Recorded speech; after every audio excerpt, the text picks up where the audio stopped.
Hi అండి. నమస్తే. Welcome back to my channel. Today నేను బార్న్‌యార్డ్ మిల్లెట్స్‌తోని అంటే సామలండి. సామలతోని నేను దోస ఎలా తయారు చేసుకోవాలో చూపియబోతున్నా అండి. సో, ఇది ఇన్‌స్టంట్ దోస అనమాట.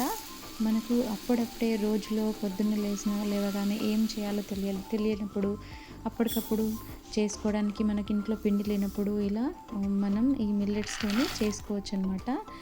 ఈ మధ్యలో అందరూ మిల్లెట్స్‌ను తినాలి అని చెప్తున్నారు కదండీ! ఇలా ఒక్కసారి చేసుకొని తినండి. చాలా బావుంటుంది.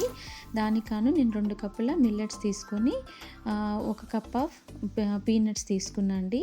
పల్లీలు తీసుకొని దాన్ని ఒక 45 టు 1 అవర్ నానబెట్టుకున్నా అండి.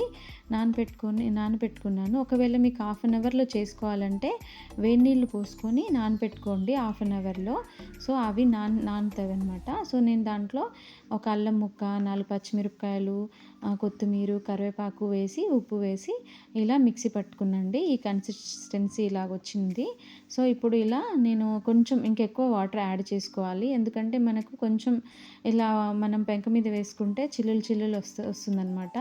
సో, దాంతోని మనకి క్రిస్పీగా ఉంటుంది. చాలా చాలా టేస్ట్‌గా ఉంటుందండి. మనకిప్పుడు అందరూ కూడా ఆరోగ్యం కోసం మిల్లెట్స్ తినాలి అదా అంటున్నారు కదండీ! మన ఇంట్లో ఏవి లేనప్పుడు పిండి ఉప్మా చేయాలా? అది చేయాలా? అది అర్థం కానప్పుడు అప్పటికప్పుడు మీకు ఈ దోసలు ఈ ఈ ఈ మిల్లెట్స్‌తోని దోస తీసుకున్నారంటే చాలా చాలా బావుంటుంది. ఇలా ఒక్కసారి ట్రై చేయండి. గుడ్ ఫర్ హెల్త్ అండి. పిల్లలైనా, పెద్దలైనా చాలా మంచిగా తినొచ్చండి ఇవి. ఇష్టంగా తింటారు. మనకి దీంట్లోకి పల్లీల చట్నీ అయినా, పుట్నాల చట్నీ అయినా, కొబ్బరి చట్నీ అయినా ఏదైనా బావుంటుంది. టమాటో చట్నీ అయినా చాలా బావుంటుంది. నేను ఈరోజు టమాటో చట్నీ చేశానండి. సో, ఇగో ఇలాగా దీన్ని ఇప్పుడు మనం ఫ్లిప్ చేసుకోవాలి. చూడండి ఇక్కడ చూపింది చిల్లుగా ఇలా వచ్చింది కదా! చాలా క్రిస్పీగా ఉంటుందండి. ఇలా మనం మీడియం ఫ్లేమ్‌లో చేసుకోవాలండి.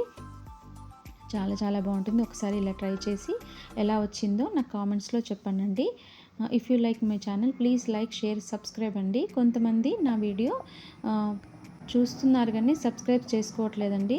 If you like my channel please like, share, subscribe. Thank you. Bye bye.